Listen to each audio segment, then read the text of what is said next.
o'clock news. Welcome back. Prosecutors in Queens say a major gun trafficking operation has been shut down. 2 men have been arrested and more than 77 guns have been confiscated, including 12 assault weapons and a ghost gun. Officials say that the men would allegedly buy the guns in the South, where they are legal, and then sell them in a McDonald's parking lot in Rosedale. The weapons ranging in price from $600 to $3,000. Queens DA Melinda Katz says that the arrests come after a 6-month investigation. Both men face up to 25 years in prison if convicted. And starting tomorrow, PATH train service between Harrison and Journal Square stations will be suspended on 6 weekends until the beginning of November. This is part of a plan to demolish the Conrail Bridge over PATH tracks. Buses will replace train service, and if you want specific details, you can go to the Port Authority's website. Well, the 90s are apparently back, and it all has to do with the new cell phone ban in schools across New York. As Fox 5's Sharon Crowley shows us, desperate times call for iPods and Walkmans. New York's bell-to-bell cell phone ban started just last week, but already some clever New York City school students have figured out a workaround how to stay plugged in during the school day. I see a girl in my class, she uses a Nokia. I've seen people with burner phones. Like, there's a lot of ways to get around everything that they're putting in place, so. Gen Z is even going retro, using outdated tech to bypass the ban, at least when it comes to listening to music. Since my freshman year, I've seen people with like their AirPods in class, during tests, during homework. I mean, most of the time it's just music. They pretty much get like AirPods or Apple Beats and pretend to disconnect them, but instead they have them connected, and then they play the music on their phone and put it away.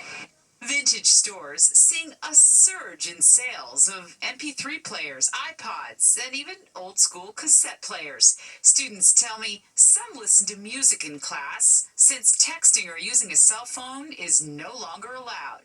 Sometimes they'll connect their like headphones or AirPods to like the computers that we get in school and use Spotify or YouTube or something like that. Noah Silton, a child psychologist and mother of 7, hopes educators keep up and hold firm on limiting technology in the classroom. I think that kids will try all sorts of things, and I think what's important for schools to do is really prioritize the learning, the socialization, and what students need to be doing to be as successful as possible. I'm older, so I know how, we couldn't have Walkmans, we couldn't have CD players back in high school, but we always tended to find a way. There was always something in your backpack. There was always something where if nobody was looking, you could just sort of like slide it into your ear with so these kids always find a way. And for now, it seems like some New York City students are doing just that, at least until the teacher finds out. Sharon Crowley, Fox 5 News. Well, a popular shakeout run tradition just before the New York City Marathon is in jeopardy. Well, it might be the end of the road for the last 10 miles. And Audrey has a look at the forecast. Beautiful running weather. Definitely, Natasha. Well, we have some clear skies out there tonight. Temperatures are now falling through the 60s. We're going to be pretty comfortable through the weekend. I'll let you know how long this trend will last coming up. Developing news on a possible Long Island Railroad strike. Riders are being asked to come up with alternate transportation as unions representing thousands of rail workers voted to authorize a strike if a new contract is not reached. Fox 8's Duarte Geraldino getting reaction from commuters. People who live here love living in Bayside, but one of its biggest draws is how quickly you can get to Manhattan on the Long Island Railroad. But if that service shuts down, signs like this could go dark. This week, 55% of the Long Island Railroad's unionized workforce voted to authorize a strike. That's more than 800 workers who move hundreds of thousands of people into the city every day. The union released a statement that reads in part, LIRR wants the LIRR-BC to accept an agreement that fails to keep pace with the cost of living in the areas where our members live. Moreover, the agreement offered by the LIRR is significantly less in value than agreements being reached at comparable commuter railroads. Essentially, the LIRR's offer would result in members losing money amounting to a 2.8% loss in real wages. A strike would ripple far beyond the railroad. It could snarl highways, pack buses and subways, and hit the economy hard. Are you prepared for all that? Not really. It's not going to be pleasant, but I got an express bus where I live, so I could take that into the city. If that train stops, what are you going to do? I don't know. I like the LIRR a lot. They're very good. If they need to strike, then, we got to do it. The MTA says it has a plan. First, it's urging anyone who can to work from home. It'll also be running shuttle buses every 10 minutes during rush hour. Those buses will connect 3 LIRR stations to the New York City subway: Belmore to the Howard Beach JFK A line, Hicksville to the Mets Willets Point 7 line, and Ronkonkoma to the Mets Willets Point 7 line. And that strike, it could happen as early as Thursday. Mediation is still an option, but it has to be called for by the governor, the unions, or the MTA. In Bayside, Queens, Duarte Geraldino, Fox 5 News.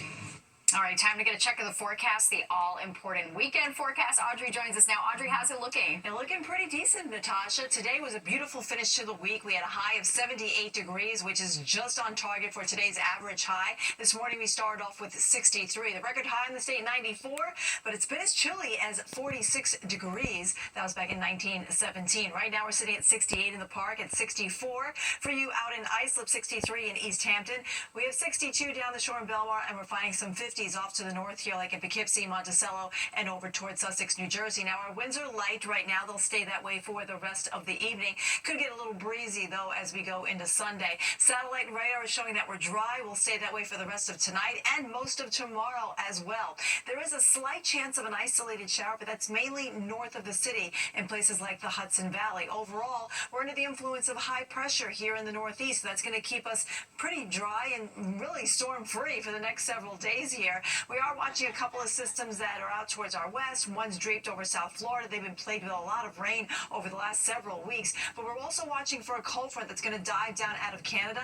That's going to spill some cloud cover into our region, and that is also what could squeeze out an isolated shower across parts of the region. We're also in this cool pocket of air here in the northeast. It's very warm across the midsection of the nation.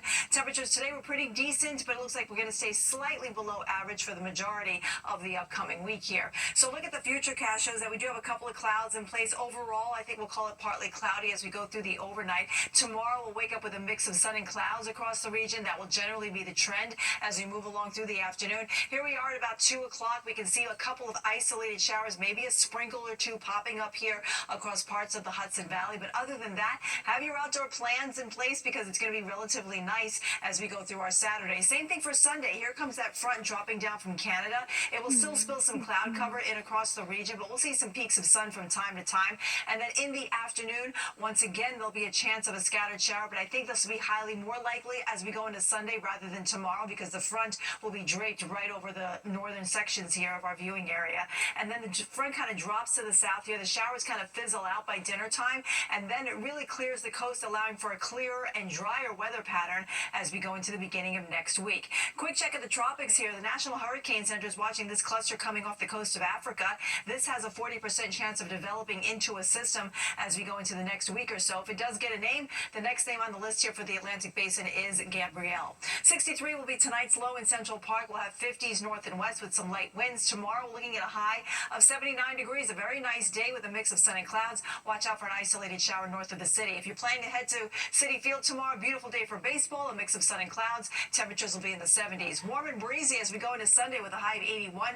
Nice day for Monday. 79 will be the high temperature on Tuesday. We stay in the 70s for the majority of next week. Natasha? Yeah, that looks perfect. All right, Audrey, thanks so much.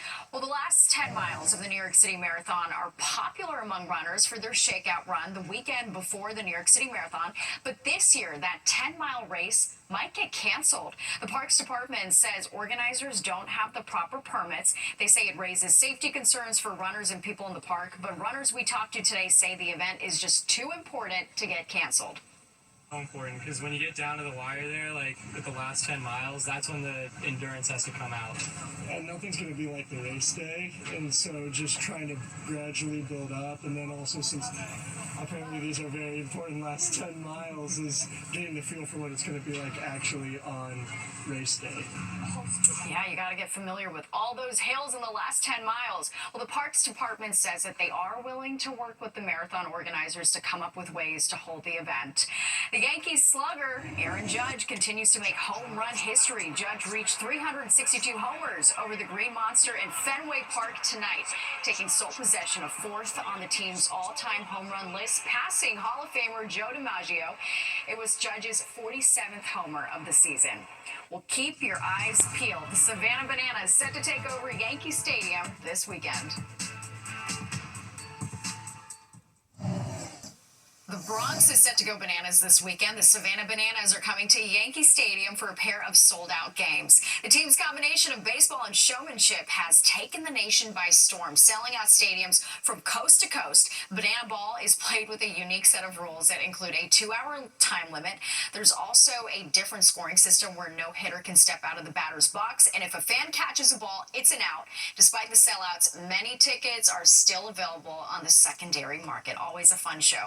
That does it for us tonight. If you've missed any part of the 10 o'clock news, you can always catch an encore on our free streaming app, Fox Local. Have a great weekend.